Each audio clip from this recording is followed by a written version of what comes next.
Tenderfoot TV and the Up and Vanished podcast are proud to announce the Up and Vanished live tour, an exclusive Season 1 audio and video experience, plus a live audience Q&A. UAV Live will hit over 15 cities across the country, including Atlanta, Chicago, New York, Los Angeles, Austin, St. Louis, and many more. For a full schedule and ticket information, visit upandvanished.com/live. Come experience Season 1 in a whole new way with exclusive documentary footage and audio, as well as a live Q&A with me and the rest of the Up and Vanished team. I've been working the Tara Grinstead case for almost 2 years now, and I have hours of exclusive video and audio content that has never made it into the podcast. I'll be sharing with you all the untold stories from my investigation. Tickets are available now. Just go to upandvanished.com/live. That's upandvanished.com/live.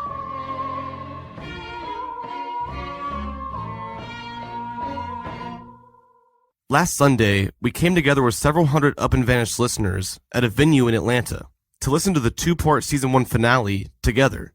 We had a great time with everyone, and it was amazing meeting some of you guys face to face. Today, we're going to play some audio from our live event, as well as a live Q&A session with Philip Holloway, Maurice Godwin, and myself.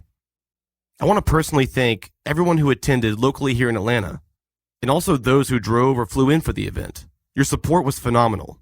And for those of you who didn't make it, here's how it all went down. Welcome, everybody. I'm not Payne, so it's kind of anticlimactic, isn't it? Welcome, everybody, to the live season finale of Up and Vanished. Can we get a little crowd applause? Come on. That's amazing. My name is Rob Ricotta. Ricotta like the cheese in lasagna and every Italian dish you love. You're welcome. I feel like this being a live season episode, I should do like an explicit content warning or something like this. You know what I mean? I don't know if you don't know my part in it, but maybe you'll know after this, okay? This episode of Up and Vanished. So I'm not Payne. It's not as good as Payne or Maurice or the other ones, but that is what I do. This has actually been a over 2-year journey. I don't know if you guys know that, but as far as the team, we've been doing this for, not that we're crazy pros or anything, but we've been doing this for about 2 years now, and you're gonna get to experience all of them live, which is amazing. Some really great guys here. Thanks so much for coming. Seriously, this is our first stop, Atlanta obviously being the home time. As far as cities, is everybody from around the area? I wouldn't imagine so. What cities? Yell out some cities to me. Canaria. I don't know where that's from. Okay, maybe Macon, Georgia. Okay, so pretty Alaska. Oh, I was like, y'all need to wait until maybe another time to come that's closer to y'all. I mean, bless you though. No, we're gonna get this started. Actually, we're gonna show a clip that I promise has never been seen before. And you guys will be the first. And actually, we have some people up there. I'm so sorry. I love y'all up there. Same love down here is up there. Okay, so we're going to show this clip real quick and turn your attention to the screen. Welcome to the live season finale.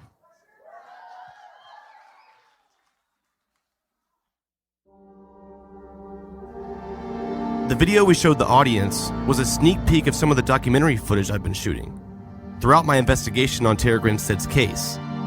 This clip was exclusive to the show, but it will be available soon for everyone else to view.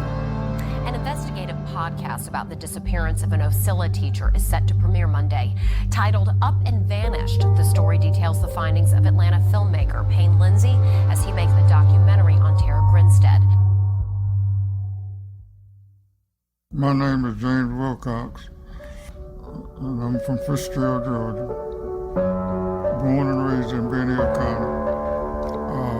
I've been living in Fishkill since 1945, and before that, I lived out in the country around here, so I've been here all my life.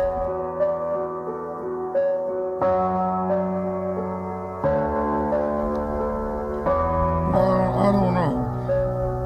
I just don't know. because I don't know what happened. I don't know why it happened, so I won't say. The GBI said that his name, Ryan Duke's name, had never appeared on their radar before, and that is not accurate. I think it's about to flip upside down. A lot of rumors in this case end up being true. You want the truth? Here's the truth. I found out on January the 10th what happened to Tara. Another week brings another arrest in a case whose trail was cold for nearly a dozen years. A second suspect is now facing charges in the disappearance of Tara Grinstead. You remember Grinstead vanished from her home in Osceola in Irwin County back in 2005. I can tell you things that would make your hair stand on end. I'm going to tell you something now. In 2010, this individual, he drove to Knoxville, Tennessee, and he got into the praying position, and he shot himself in the head and killed himself. The question is, what does this have to do with Tara case? He said that he could not live with himself anymore, that he knew what happened to Tara. Every city have some secrets somewhere. Somebody have some secrets.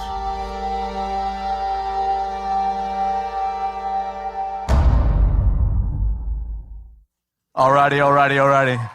I hope you guys enjoyed that. Honestly, no one's ever seen that before. I'd like everybody to stand to their feet if they can, real quick. I'm gonna get you up off your feet. We're not gonna do any weird stretches or massage people. We don't do that here. All right, we don't do that here. I honestly would like to introduce you, put a face aside from what's been on the TV screens and that kind of thing. He's a good friend of mine. He is the director, producer of the Up and Vanished season so far, and Up and Vanished is a brand here. Please welcome to the stage my friend Payne Lindsey.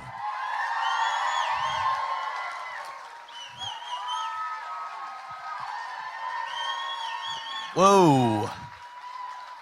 That's a lot more people than I thought it was going to be. I'm used to being in my room just with a microphone in my underwear or something. So I wrote this on the way here. I hope that's cool with you guys. But for real, I want to tell you guys that we've been working on this episode nonstop for the last 72 hours.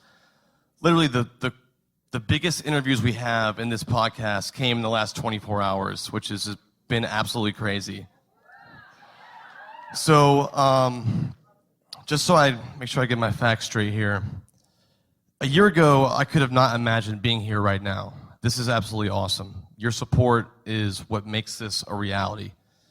Tonight, we're all here to listen to the final episode of Up and Vanished, and we're also here to honor Tara Grinstead. I never knew Tara, but during the past 2 years, I've become very close to a lot of people who did, and it's been a remarkable experience for me. It's a real honor and privilege to have told this story to you guys. It's been very emotional, and it's been fun, it's been scary, it's been everything, and you guys have been along for the ride. It's amazing to think that our own curiosity and fascination with true crime can make something like this happen. And before we play tonight's episode, I want to make one thing clear. I didn't solve this case. We solved this case, and that's how I feel. Without you guys here tonight, your passion, your devotion, your curiosity, your burning desire to want to know what happened to Tara, just like me, that's why this happened. And I firmly believe that, and I'll go to my grave thinking that. So without further ado, I want to play the first part of the episode. It's going to be 2 parts for you guys. So once the first one ends, it's not over. It gets even better. So without further ado, let's play this thing. And I look forward to meeting you guys shortly, and I love you guys.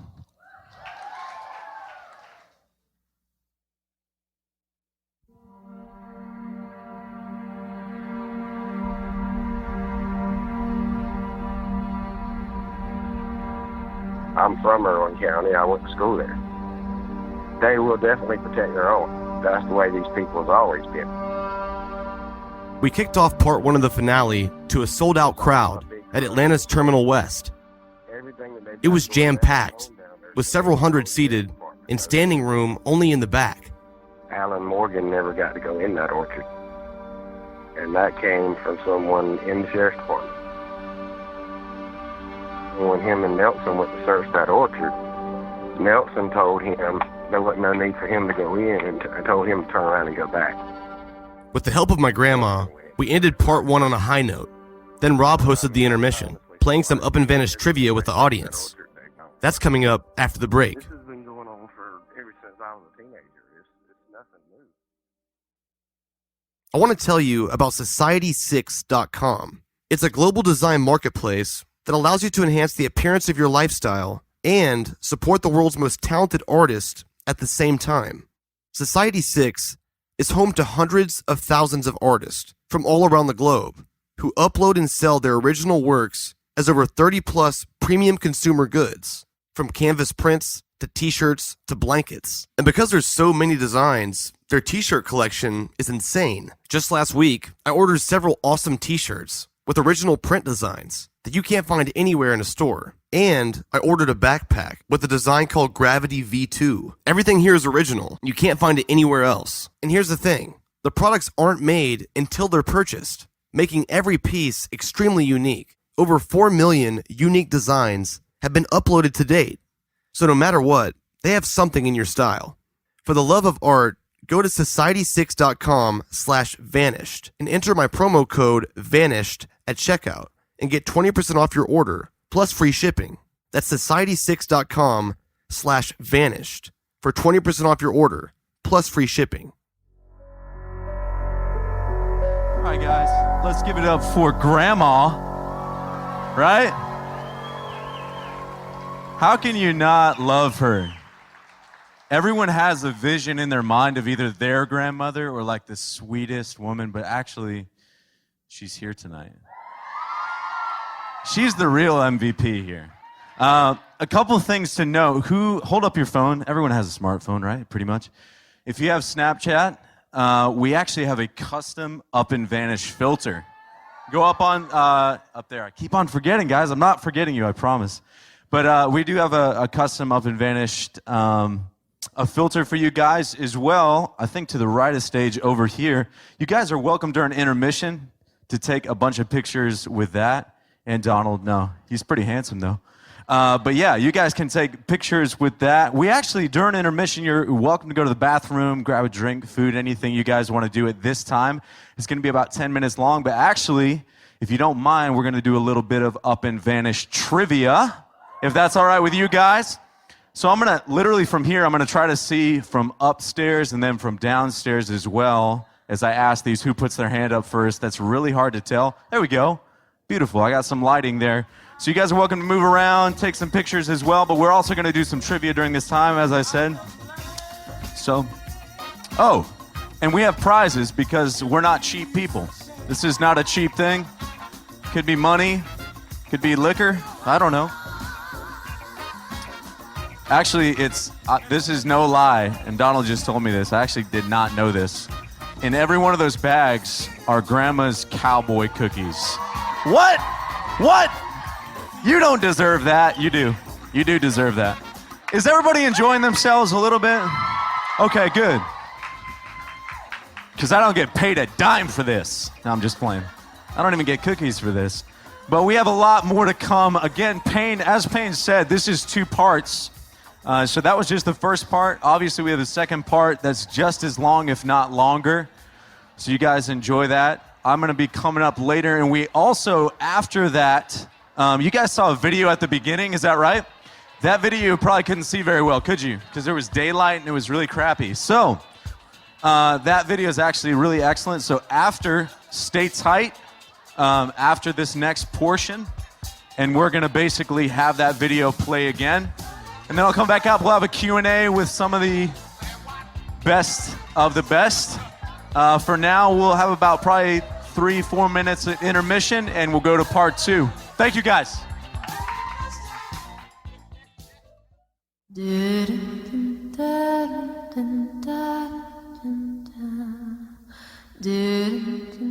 I witnessed a wide array of emotions in the crowd. There were tears, there were gasps, and in some of the more lighthearted moments with my grandma, there was even laughing. It was amazing to see so many people from all over so connected and drawn to Tara Grinstead's story. And of course, at the very end of part 2, we had to end it off like this. Hello? Hey, Payne, Dr. Godwin here. Hey, what's up, man? You know, I've been thinking.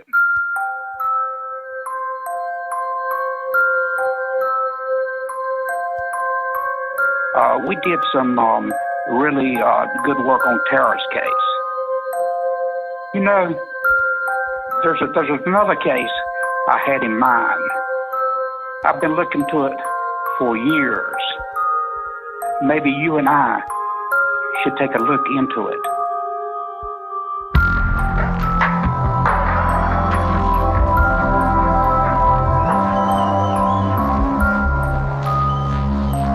Okay. So let's get, yeah, I can't believe, it's weird that it's the end of season 1. It really is. It's unbelievable. We're going to get a couple initial reactions from you guys. Obviously, just be seconds after we just heard the end of season 1. Would anybody be up for getting on the mic kind of as a whole? Some of the, maybe even bingers. Yeah, come here. Well, first off, I'm completely like, poof. I lived in Fitzgerald about 6 months after Tara disappeared, and hearing about all the places that come up in the story, oh my gosh, I just feel like I'm about to cry. I know pretty much where every single one of these locations are, and it just makes the story even more surreal to me. And to be honest, this podcast is my whole life. I owe my entire future to this podcast. I'm going to college in August for forensic science because of this podcast.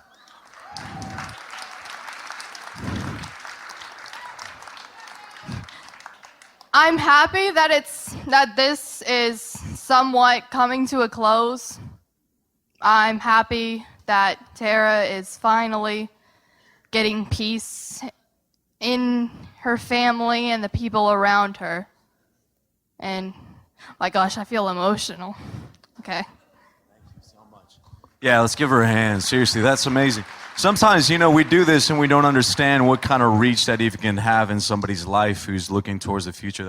That's pretty phenomenal, honestly. And as Payne said, there's no way in hell that we would have been able to do this without you guys. And that is the truth. Shortly after the episode ended, Philip Holloway, Maurice Godwin, and myself took the stage to answer some questions from the audience. This went on for over an hour, but here's some of the highlights. Please welcome to the stage, obviously, Dr. Maurice Godwin, Mr. Payne Lindsey, and of course, last but not very least at all, Philip Holloway. I'm gonna come sit over here, guys. Now, you guys didn't want to be on the mic, but I'm gonna ask him a few questions if that's okay. Cool. If that's all right with you guys. All right, actually, first one, let's ask a question to Dr. Godwin. If that's okay, sir, we'll start with you. What was your first impression of Payne after your... What is your impression of Payne? No, what was your first impression of Payne after your initial conversations with him, and did you think his involvement would advance this case you worked on? Not to the extent that it has happened. I didn't think it would go this far. So I'm surprised as anyone in the audience, and elated too. It was somewhat difficult to contact Payne in the beginning. Every time I called him, he was exercising or in a meeting. I thought the meetings, I didn't think the meetings were true. But finally, and I just kept leaving messages. He said his cell phone was just blowing it all the ding ding, and but it worked. And this is the greatest adventure that I've been on. And let's thank Dr. Godwin, please. Let me just say this, because he put the post on web sleuths, and I answered it. Solve this case, and don't ever let anybody convince you into different. So, we'll start again with Mr. Payne over here in the middle. As you can see, he does work out. I'm just kidding. Yeah, clearly. Look at that body. No. So big. So muscular. Payne, how is the reaction both nationally and then obviously locally? We had a girl just from Fitzgerald right there, but locally in Ocilla changed as the case has progressed? That's a good one. Well, at first, no one wanted to talk to me at all, which was, I guess I kind of expected that, but then all of a sudden they all wanted to talk to me. I was like, okay, cool, well, let's keep talking. And then one day they said, I don't want to talk to you anymore. I was like, oh, okay, well, I'm not done yet. But no, it's been like this up and down thing. First it was hard to kind of break into it, and then, then they wanted to talk, and then people started realizing, hey, well, so-and-so knew and so-and-so knew, and it just became uncomfortable, and I became this guy who was, uncovering all this stuff. And it's been very interesting to experience that from being, I was doing an interview one time.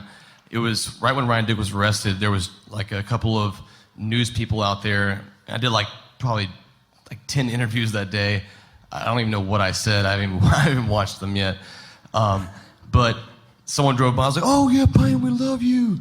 I was like, oh, that's good. Someone over here, one of the guys. And, that kind of went away. And then all of a sudden people were like, you're talking about my so-and-so and so-and-so.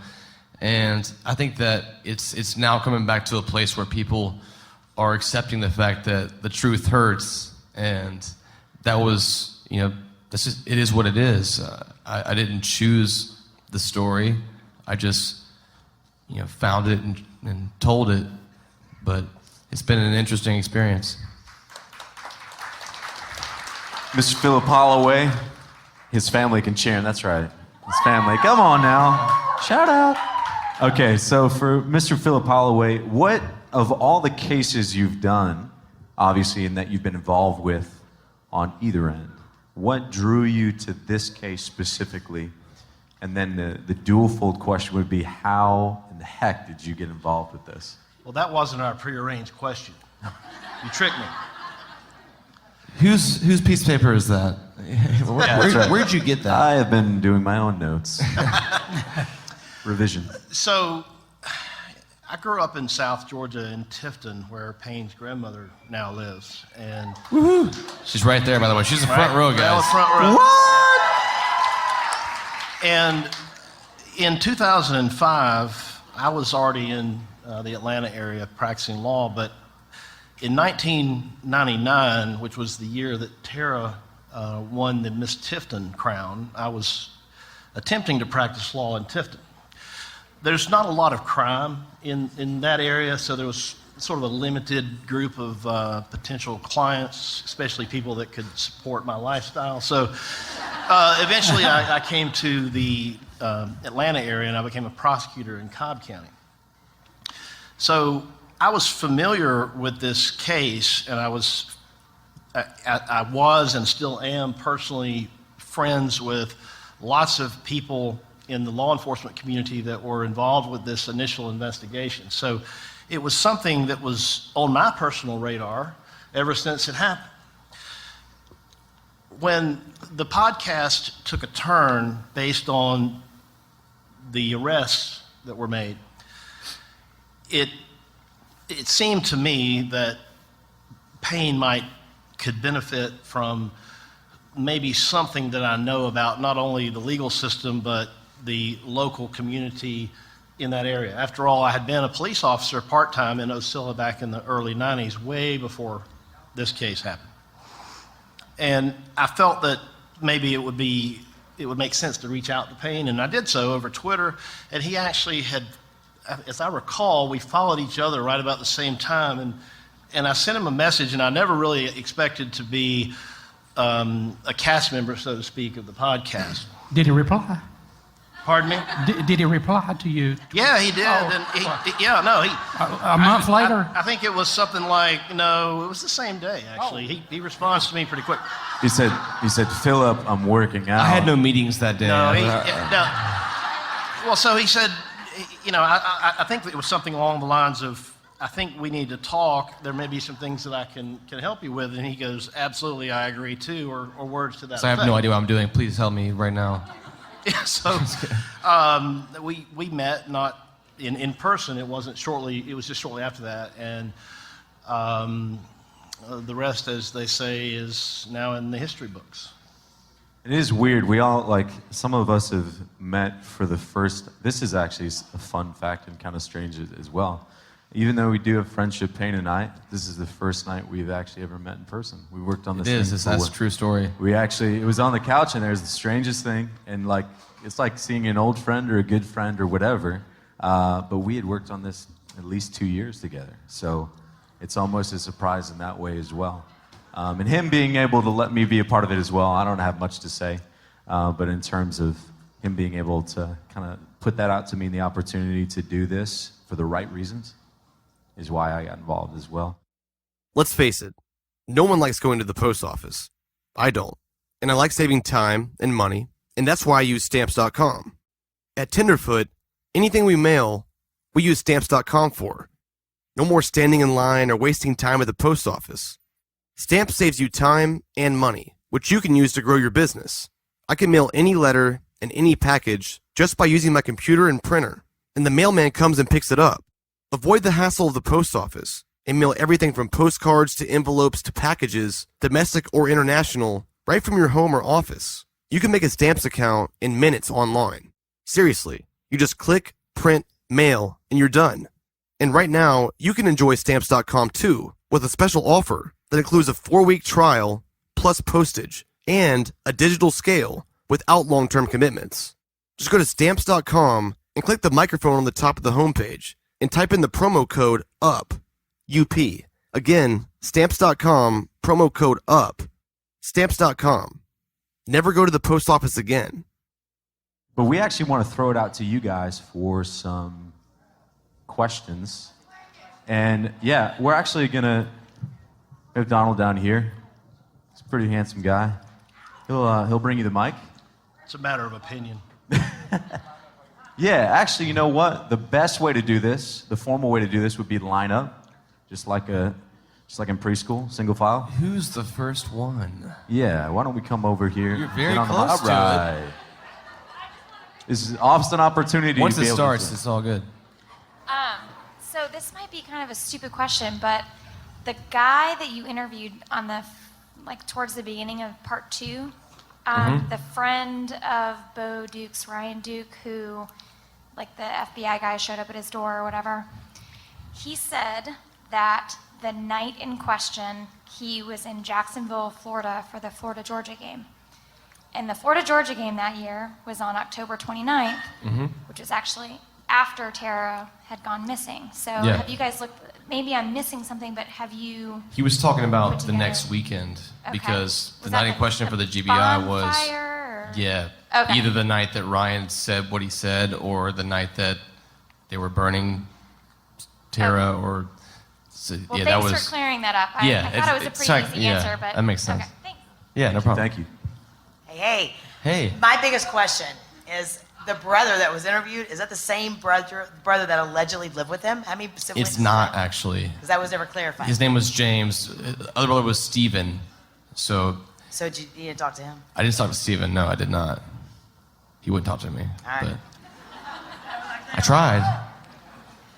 So obviously, you have a lot of personal investment in this, but my question is, do you think some of the information that has come out will raise reasonable doubt? Or do you think the defense is going to take any of this information and really use it to their advantage? I honestly have no idea. I just have this feeling that I can't shake, that they just do not care what I do. They just don't believe it. They just think that this is not the truth. This is that podcast thing, and the truth is over here. So I don't know. I would just gut feeling just say they're going to try to ignore it as long as they can. But then again, I've been surprised many times in this case. Well, there's if I can chime in on this, when you talk about proof beyond a reasonable doubt, that's the highest burden of proof known to our legal system. Think about the O.J. Simpson case. He was found not guilty in the criminal trial, but in the civil trial, he was found to be responsible by a preponderance of the evidence. So if, like, you take the scales of justice and you put a feather on one side and it tilts just a little bit, that's enough to carry the day in a civil case. And in a criminal trial, what you have to think about is, you know, if you have 12 people on a jury, and, you know, we all heard some things tonight that may have caught us by surprise, maybe not, but if in the back of one juror's head, if there's this little tingling of a doubt that says, you know, the judge told me I can't convict this person unless there's a doubt for which I can attach a reason. And I've got a reason that I can attach to that doubt. If that happens in a criminal trial against either defendant, at a minimum, it's a hung jury. If the entire jury, if there's a trial, believes that there's a doubt for which a reason can be attached, then that's an acquittal, not guilty. Thank you. Thank you. Hey, I have a little bit less serious question, but one that's been nagging at me. Payne, could you just demonstrate for all of us your body language during the phone calls with Brooke? So good. Y'all aren't filming, are you? I could.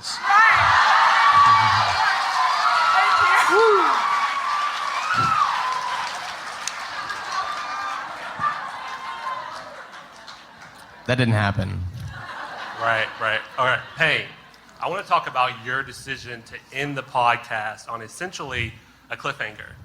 So, you know, halfway through the podcast, it's like, Ryan's arrested. We have our guy. And now at the end, it's kind of like, wait, is he the guy? So I want to know, what was your thinking, reasoning going into that? And then also I want to know, are you going to slip back into this case when it goes to trial? You know how for Serial Season 1, they did a couple episodes when the case developed a little more. Are you going to do the same thing? The thing is, I find stuff, I don't write the story. It would actually be easier if I did, but I don't write the story. I find what I find. It's been the weirdest experience because things just have happened in this case with my involvement and everything that's happened. It's just unfolded in this way. And I interviewed Ryan Duke's mom yesterday at 1 o'clock. That was not like a couple Saturdays ago. That was yesterday. I got back late last night. And that's how this whole case has been. It's been just in the nick of time, this thing, that thing. I don't know. It's been a weird experience. In the event that there's a trial in this case, I'm absolutely going to cover this case. And we're going to cover it extensively. We're going to find out, you know, if these guys are convicted and they're punished. We're going to be there for the whole ride. So we'll do it. Whenever that is. So I kind of have two questions, so I can get back in line if you want, or I can just answer two. Yeah, if you could go ahead and... I can do it. Yeah, I can do laps. So the first one would be for Professor Goodwin. So when we talk about this, we talked about like kind of Ryan's deterioration of social ability. With the timeline, was it before or after the, you know, kind of accused, like what happened? Because if he actually did do the actual actions, his social deterioration could have happened because of just implicit guilt or what he was told. And I was just wondering what your kind of opinion of that would be. Well, I know his ex-girlfriend from 2004. Actually in 2007, I received several emails from her. And she said that she could not get into really the discussion because she was afraid for her newborn baby and herself. But his deterioration started after the murder. But that doesn't mean that he did it. That just means that he believed he did. And then my second follow-up with that is with some links to the drugs that was introduced in this last episode. One of the things that could cause dialysis is use of heroin and whatnot. And Ryan's not an older gentleman. He shouldn't have to use dialysis unless he has some kind of issues. Was there any link with like hard drugs like heroin or something like that with Ryan, and then potentially with, I mean, not to speak ill of the dead, but potentially Tara as well? Nothing with Tara, but all I know is that Ryan's mom told me that he used cocaine, and that was it. And he was alcoholic. Alcoholic as well. Yeah. Hey, Payne. I posted a question on a discussion board about a week ago about something that always bothered me about this case. And it was the fact that, and Philip and I had some conversations back and forth about it, but one of the things that bothered me about this case is that we know that Bo has said she was never in her house, and we know that her phone was found in her house. And we know that she had sent the message, "I'm cold," to the former Georgia player.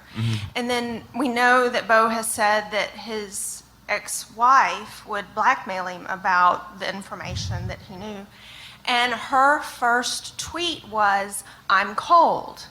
So, and that was in 2009. And so I guess my question is, A, what do you think about that? And then B, have you been able to try and get in touch with Emily? Have you tried to get in touch with Emily? I guess those are my two questions. What do you think, and have you tried to get in touch with Emily? It's ironic. I For agree. real, it really is. I've probably had, honestly, 100 people send me that. Yeah. For those of you who don't know what I'm talking about, one of Bo Duke's ex-girlfriends dressed up as a dead... Ex-wife. Right, sorry. Yeah, Jesus. Ex-wife. Ex-wife dressed up as a murdered beauty queen for Halloween. And then you have the tweet of, "I'm cold." Coincidence? I don't know. But Bo would have had to have seen the phone that was found in Here's the the bottom house. line. Here's my consensus on that. Bottom line is, based on all the knowledge, all the information I've received, she knew. So she knew what the hell she was wearing, too. Right. Was she- And he said he was never in the house, and the phone was found in the house. That doesn't mean he was never in the house because he said it. I know, that's my point. I know, I agree. Could she have been sending Bo a silent message through the Facebook? Yeah. That's what I'm talking about. But so therefore, it contradicts what he has said in the fact that, anyway, have you tried to get in touch with Emily? Honestly, I haven't. Okay. I just saw no reason to. I already had enough bad things on Bo. Have you ever bought clothes from the store only to find out the next day that they don't fit simply because you didn't have time to try it on? It's time to eliminate these problems altogether, and you can do that with Latote. No more going to the mall, waiting in line, and risk having to take back everything you just bought. Or even worse, spend hundreds of dollars on something you don't want. Latote is a fashion subscription box that sends you name brand clothing and accessories right to your door for one low monthly fee.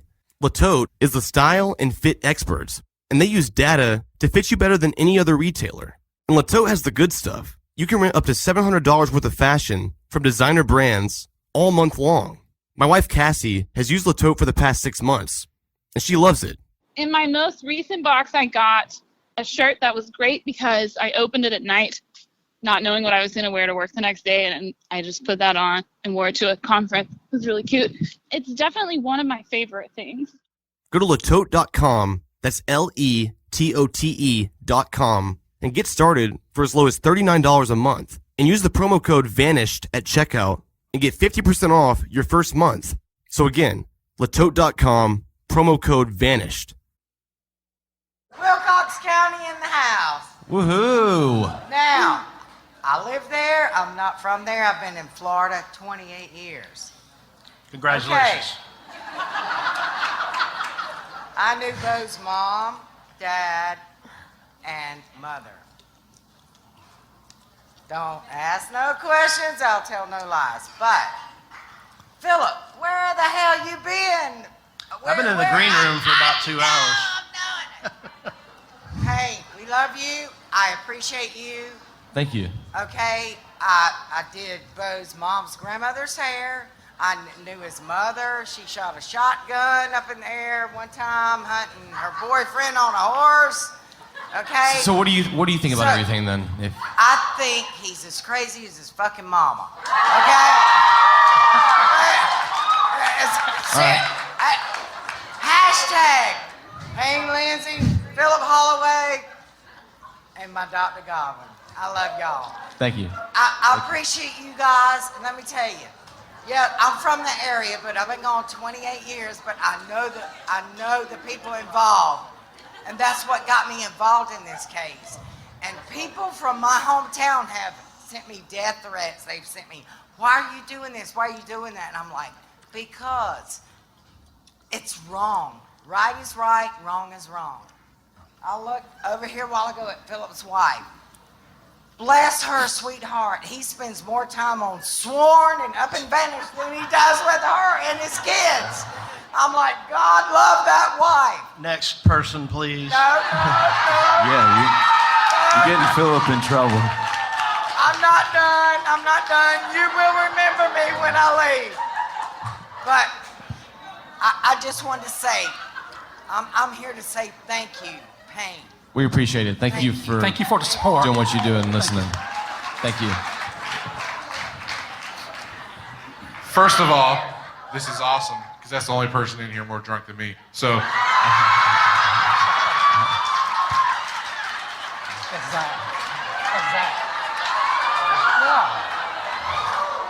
He owns the boat. Don't do that. This is Atlanta. Don't do that. We still love you. We do love you. It's true. You're not drunk. You're fine.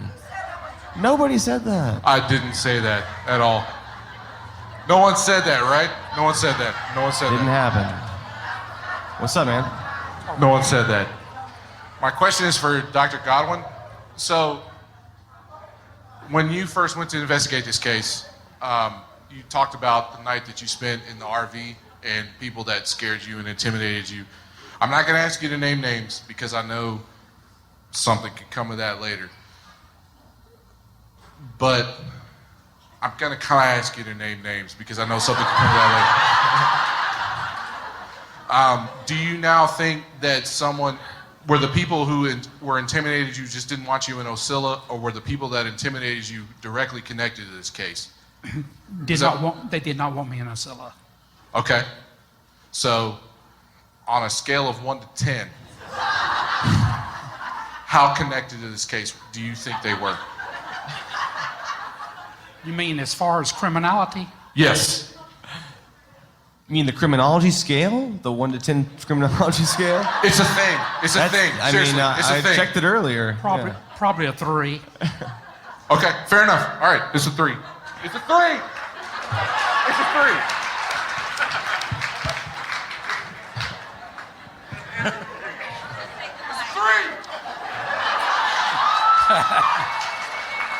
I'm afraid I'm going to be a little less entertaining than the previous 2 questions. I have a little bit more of an existential question about the podcast looking forward, and want to hear what your vision is and your goals are for what these telling of these stories are and how that is going to impact solving these cold cases or even just the criminal justice system in general as we look forward. And what do you think this sort of idea of crowdsourcing and bringing these stories to a broader group of people, what impacts are you hoping to have, or do you think have been had in this case by bringing this story to a broader audience? Rob, are you taking notes of all these issues? Yeah. I got them all down. Okay. I think it's all about solving it. I mean, that's the whole point. You know, the point is to solve the damn thing. That's you're telling it again. It's been heard 1,000 times, a decade worth of time for a lot of people. You're telling it again to make something happen. And about halfway through this thing, I kind of stepped into my shoes, and I got aggressive with it because I was already in. I didn't know what I was getting into, and then I was already in it. So what do? Just not do it really good, or do you just go all out and do something that you haven't done before? So I'm not scared about it. I want to do it. It brings joy in my life just seeing the effect it has on everybody, and the fact that it can have a positive result, it's unbelievable to me, and it's a different kind of experience for me. And even if it only happens one time, I hope it happens every single time. But that's what I'm trying to do every time. I'm 1 for 1. I'm going to go 2 for 2, 3 for 3, 4 for 4. Bring it on. Let's do it. So that's how I feel, honestly. And just to say, this, with Payne, when he says it happens in real time, in terms of even just the call that you just had heard he had yesterday, or whatever that may be, the production of this is really secondary to the fact that he will chase this, or these guys will chase this first before they put anything kind of down into an audio format or an entertaining format. So I'll be on the phone or something like that, and he goes, I can't talk right now, I'm in Osceola. Something's going on right now. We'll get to it later, or whatever it might be. So I was in a meeting in Osceola. Right. That's right. Yeah. At least they answered the phone. It's bad service down there. He answers every one of my calls, Maurice. I don't know. I'm just kidding. I got a new phone recently. He never answers phone the phone. Switched to business phone. So I get that you guys can't really say what you think, but Why not? I'm insane. Well, we or else- can. Don't you guys think Bo did it and framed Ryan? Yeah? It's my only question. I think it's a reasonable hypothesis. Okay, first off, I don't know how y'all deal with all this. We're a bunch of crazy. #cult life. But, Wait, hashtag what? #cult life. They Come said on, Doug Payne. Life. I was like, shit. Okay, so I heard something on a different podcast. I don't know what it was, but somebody said something about in a time of stress, the person returns to a familiar place. Do you think that might have applied to Bo or Ryan with what happened to Tara? I mean, what was Bo doing out there doing any of those things that they said he was doing? Yeah. Something is majorly wrong with that. Dude, there's no doubt about it. During the 12 years, he traveled. I think he was enjoying something. He traveled out there just to look around and reminisce, to relive the crime. Yeah. That's all. It's a good question. So I'm just curious if y'all think the suicide note has anything to do with this case at this point. And also, at the end of episode 23, you interviewed an individual whose wife or ex-wife, they were swingers, stated that she was tied up to a pecan tree by Bo Dukes. Mm-hmm. Have you tried to follow up with her, or could you confirm that I've talked to she her. looked like Tara? She sent me pictures Does she of look Bo like Tara? in the orchard. I just can't unsee it. It's just awful. But no, it's absolutely 100% real, verified, all of it. It's just disturbing, man, honestly. It's just, I don't even know what to think about it. Honestly, I question even putting it out there because it's just so just dark and weird, but I felt wrong about just letting it sit here either. If anybody was on the fence about who these people are, shit, well, I know who they are, and I wanted everyone else to know too. Now, see, Bo he did something like that. Ryan would have never done anything like that. You can't tweet those photos, can you? Well, and one thing that I want to point out, just to dovetail on that, is that I know this man here, and he's not going to just throw something out there unless it's been vetted. Thank you.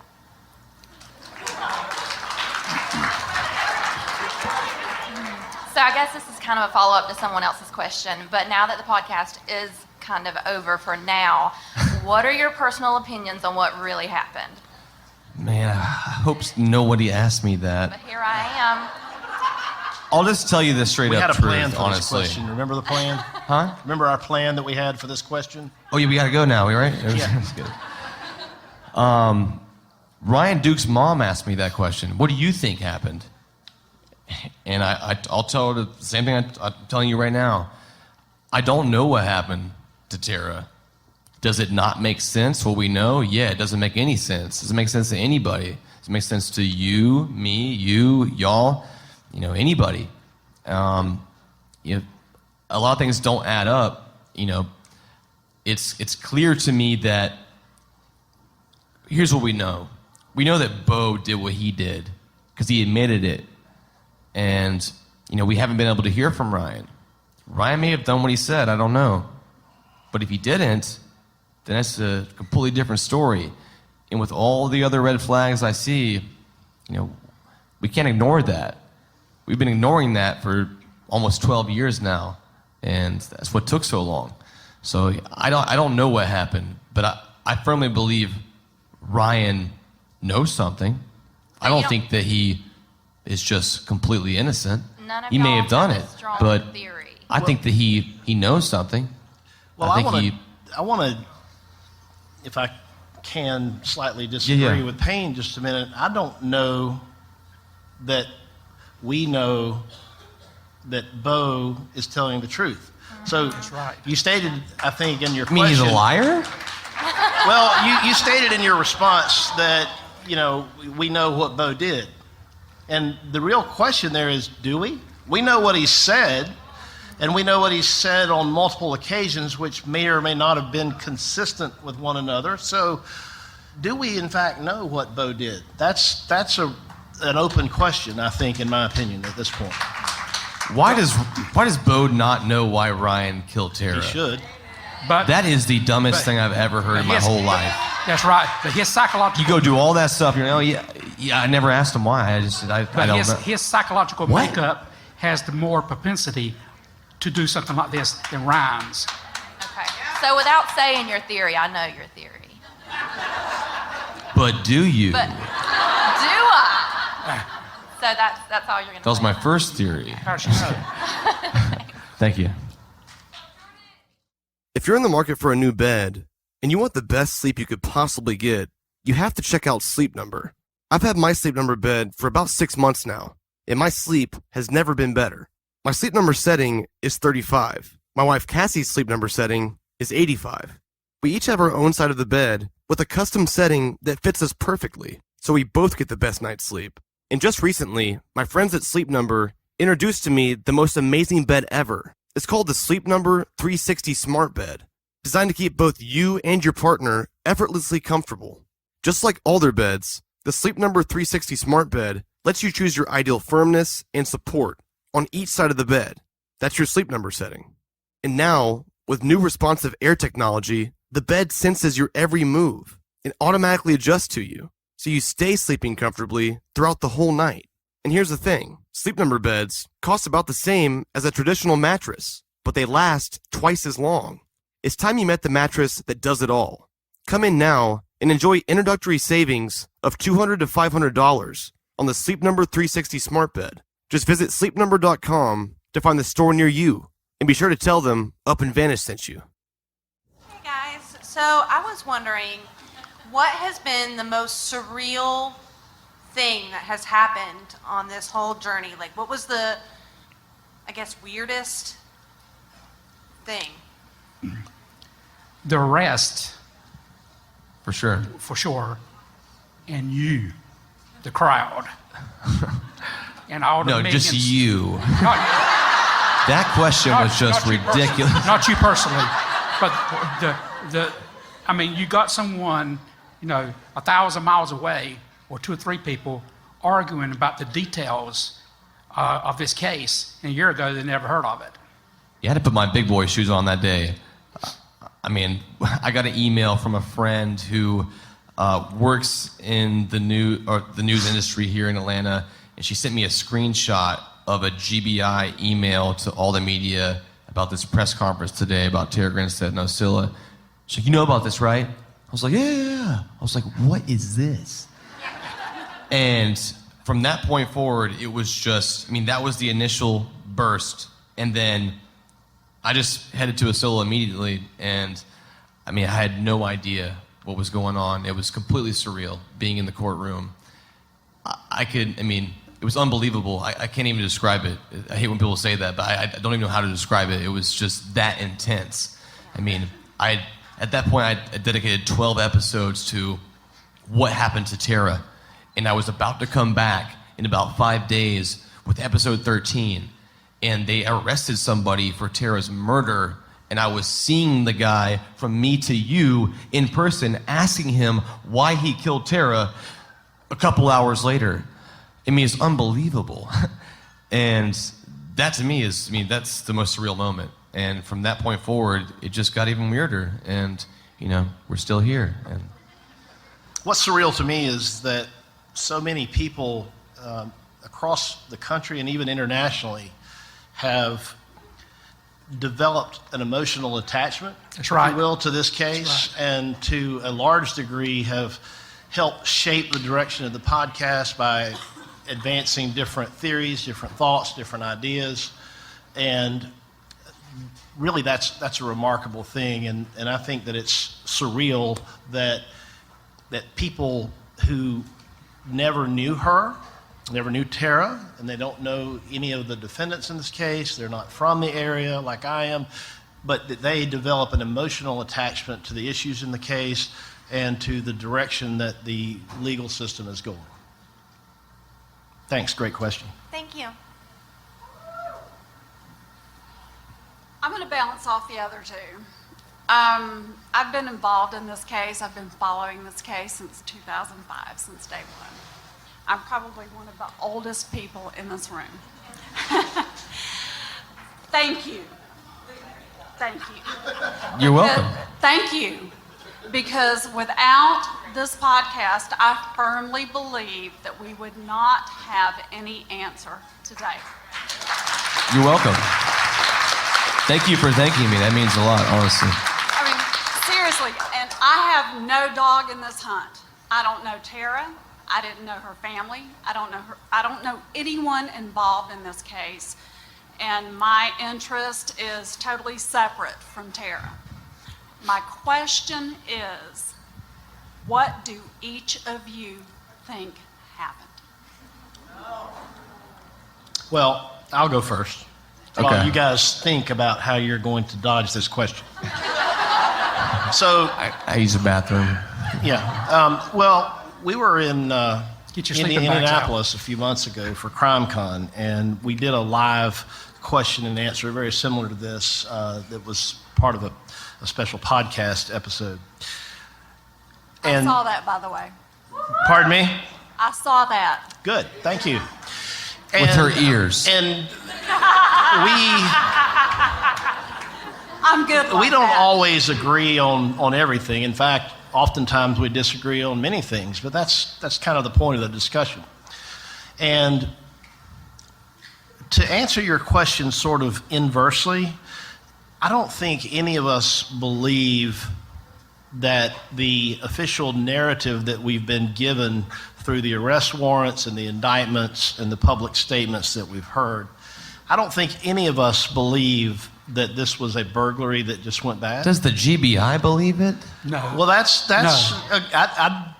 in my opinion, I doubt that they do. But I know that I don't believe this was a burglary gone bad. I don't think Payne or Dr. Godwin believes that this was a burglary gone bad. This was a school teacher, okay? And those of us who know school teachers or are school teachers know that they don't make a lot of money, especially in Irwin County, and they don't have great wealth. There was nothing in that rental house of great value. There's no reason to burglarize it. And I can tell you that burglaries like that for the purpose of theft just don't happen in Oscilla.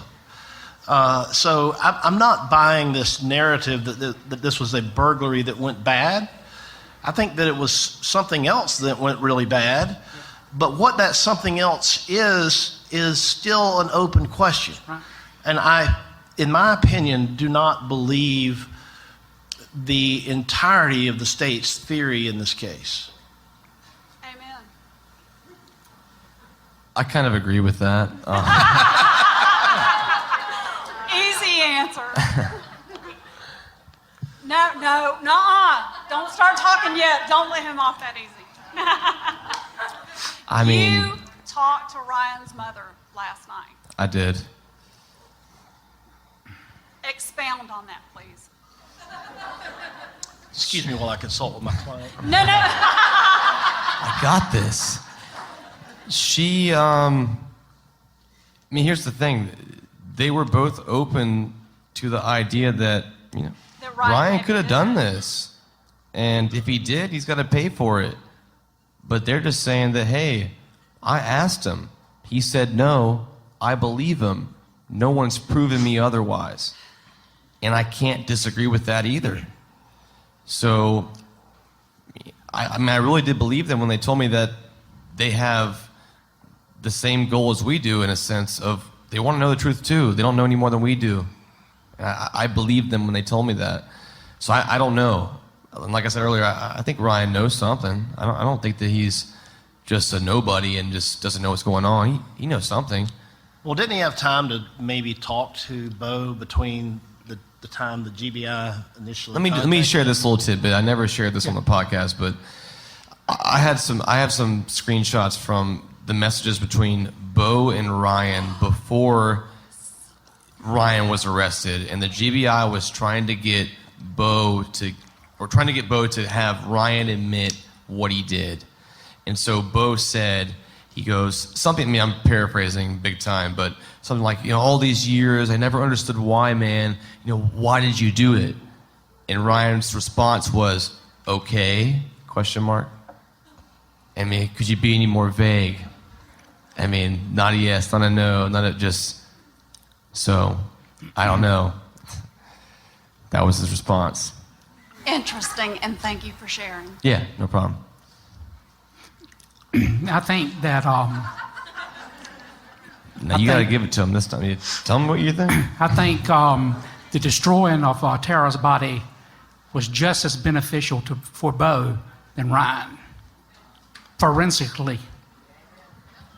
That is a good point. I do not discount that theory. There's no doubt about it. The destroying of the body was just as beneficial to help Bo as much as Ryan. Think about how much evidence was destroyed. Yeah, semen. Again, thank you very much. No problem. You're welcome. Thank you. And don't be mad for the sake of time. Actually, the lady in the white tank top right here, we're going to end the line there as far as questions for the moment, if that's okay. We'll be out and about and seeing everybody afterwards, but just for the sake of time, guys, thanks so much. I'm really hoping I'm not wasting a good question behind me. So I have two really quick questions. The first one is, so they spoke about in the car, the seat had been pushed back. Did they do any DNA testing for hair fibers or anything like that in the car? Much later, the car was processed fingerprint by John David Anderson, but the car wasn't seized and taken to the GBI impound till much later, and they tore it all apart but never found anything. And is that unusual? The only forensic evidence that I know of in this case at all is on the glove. That they've released to the public? Well, I think you would have heard about it by now because they needed something. And is it unusual that the car sat in the drive for that amount of time before they took it away? Oh, yeah. I mean, Anita had a lot of problems. I mean, she wanted the car luminoled. Mm-hmm. And Rothwell kept saying, I'd do it, and he never did. She was going to hire her own person. This before I came on. She was going to hire her own person to do it, and finally he went out there and he had it done. Yeah, I know. And my other quick question is Grandma going to give away her recipe for the cookies? Well, here's the thing about that. She's not, but she did make some cookies for us to give away to you guys, actually. Can I be the first first one to receive some? If you win whatever contest we're about to do, then yes. Okay. Well, I'll I give think you they've already some. given them away. I think they've already done that. Did they already do that? Oh. Yeah, thanks, Payne. There's more cookies. All right, you can have the recipe then. I just wanted to say thank you for your podcast. It's amazing, and thanks for everything you do. And I know a gentleman mentioned it earlier, but I was curious how, if the names on the suicide note, how they're related to the murder. Well, Bo's and Ryan's names were not on there, but there's 3 individuals that involved possibly with the pecan orchard, the party, and probably the incident at the barn with the fighting or whatever. There's 3 individuals' names that were on the list that are linked somehow to the case that way. Yes. Who? Uh-huh. All right. I will say this, actually. I'll just go ahead and say this, too. The guy you heard on the last part of the podcast who told the story about dropping off that guy at that house near Taylor's who was drunk, he told me another story, and just so you know, so the record's straight between us, I trust this guy. He's somebody who is actually pretty important and made it very clear why he needed his identity to be anonymous. But he told me another story, too, that he owns a store and that somebody came into the store in 2010, and it was a father and a son, and the son pointed at a picture on the wall, and it was the missing poster of Tara, and he said, "I saw her burn down there." And at first, he was working in the back, and he didn't really register it, because it's been there for a long time. And it wasn't until later he kind of realized, he was like, was he pointing at Tara's poster? And then the next week, the dad came back and said, "Oh, sorry about my son last week. He made a point to bring it up. It's he saw a car wreck and he confused this person with that person." I don't know, but the guy telling me the story, he's like, "I don't know what it means. All I'm telling you is that I felt weird about these 2 things." And he told me the same story, Zach. Yeah, and I don't know. Things like that make you reconsider the suicide note, because that guy that they were talking about, who I can't name, was pretty much best friends with the guy who killed himself. So I don't know. It's also a small town. You don't know, but it's all weird and ironic, and it sucks that it's all just so muddy now. But it is. We'll figure out it one day, though. So. When's the last time you surprised someone with flowers? Has it been a while? Have you ever done it? My wife loves flowers, and every now and then, I gotta surprise her with some. And Pro Flowers wants to help you surprise someone too. You don't have to have a reason. And right now, Pro Flowers will give you 20% off any of their unique summer rose bouquets, or any other bouquet of $29 or more. And if you aren't sure what to send someone, their colorful rainbow roses are always a hit. And here's the thing with Pro Flowers. All their bouquets are guaranteed to stay fresh for at least 7 days, or you get your money back. And with Pro Flowers, you control the delivery date. Pro Flowers gives you more bloom for your buck. Big, beautiful flowers with more stems for your money. And they've made flower buying super simple. All you have to do is go to proflowers.com, pick the bouquet, set a delivery date, and your flowers are on the way. So, who are you going to surprise with flowers? Go to proflowers.com and use the promo code UP at checkout and get 20% off summer roses, or any other bouquet of $29 or more. Again, that's proflowers.com, promo code UP. So you just kind of touched on it, but I want to know, the people that were at the bonfire that night, do you think they know that they were burning Tara's body? No, I don't think so. They just thought it was a big bonfire and a big party. Yeah, I think that they were had just. no idea. I think there was, if that's what happened, if that's why they did it, they were doing that.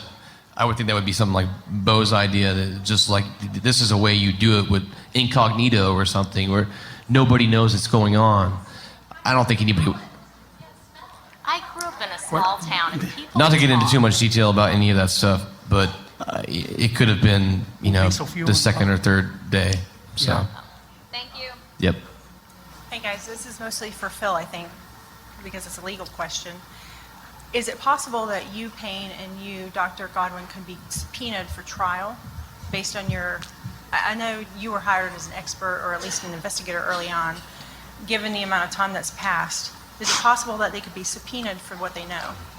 Well, you're right, it's a legal question, and what it has to do with is whether or not they have any information that's personal knowledge that's first and foremost relevant to any issue in either trial, whether it's regarding Bo Dukes or Ryan Duke.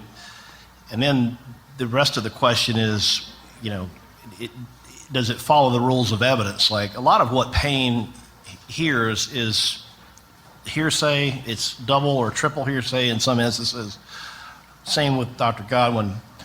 But if the best idea that I can come up with that would make either of these guys potential witness in the case is if there's a witness who testifies in a trial and the person says A, B, and C, but they've talked to Payne or Dr. Godwin and they've said something different, then these people could be called as an impeachment witness to say, well, the person told me something different.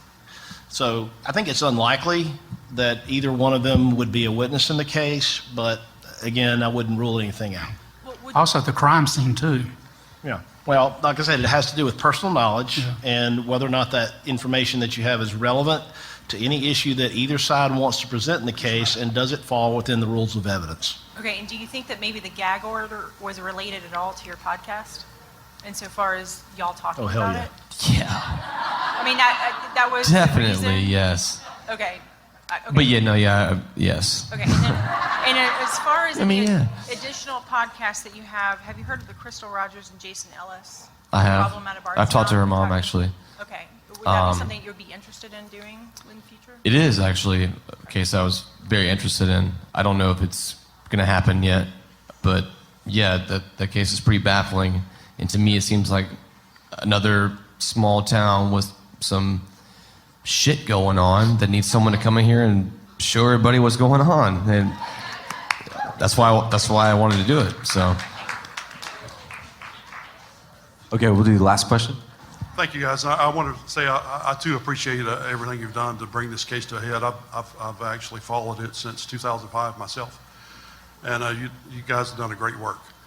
My question is kind of threefold. I wanted to ask, in one of the podcasts, Payne, you said that the character Sally had a lot to do with Bo, and they had interactions or whatever. I actually want to know, as a follower of the discussion board, if Sally is actually a counselor named Lindy Devonish in Australia. Number two, if she is, and could she possibly be a material witness in the trial if it goes to trial? And number three is, if she is a counselor in Australia and is involved in Bo in this kind of way, what the hell is she doing counseling people to start with? That is a very good point. It's actually the weirdest story. Once again, Sally, the first time I said this person's name is Sally, the person who had a Twitter conversation with Bo is a real psychologist in Australia. Wow. And then the person that I had dissect their conversation, I didn't know her first name was Sally in real life because she was referring to herself as doctor. And she's also from Australia. And it just looked super weird. But you can look them up. They're different people. But they're both real people. And the real Sally that I'm talking about, who had that convo with Bo, that really happened. And I don't want to talk too much about that person, but it's totally real. The GBI has all that stuff. The Paul Bowden has all that stuff. Everybody has all that conversation. I'm not the only person who released that. So. Now, she did send me a threatening email. So. Wow. Is it possible she could actually be a witness in the case if it came to trial? What did he say? Let's pull our phones out. Is it possible she could actually be an actual material witness in the trial if it went to trial?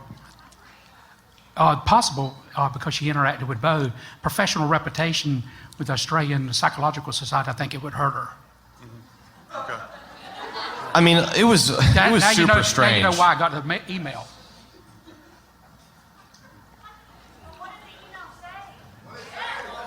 Well, I can't say that.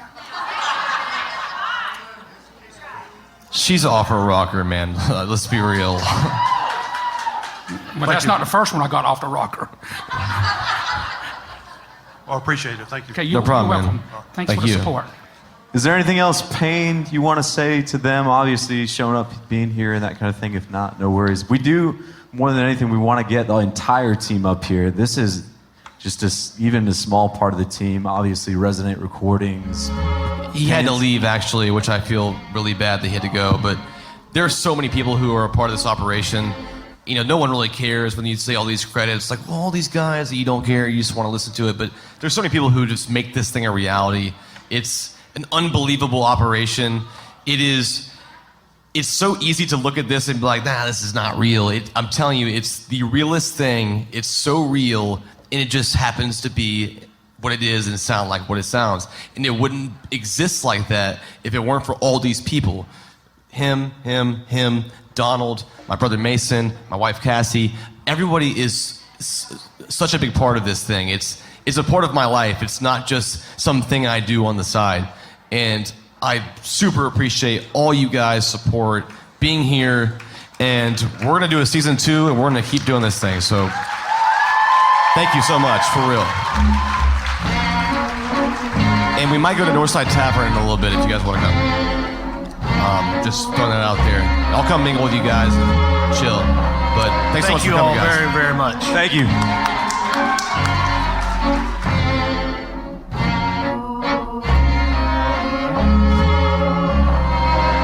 Thanks for listening, guys. Today's episode was mixed and mastered by Resonate Recordings. If you want to improve the quality of your podcast or start a podcast of your own, go to resonaterecordings.com and get your first episode produced for free. This episode was recorded at Industrious Atlanta, Ponce City Market. For $250 off your first month's office rent, visit industriousoffice.com/vanished. 2, 1, 2. In the flesh, guys. This is my real grandma. Love you. Are you gonna give away your recipe tonight? I can do that too.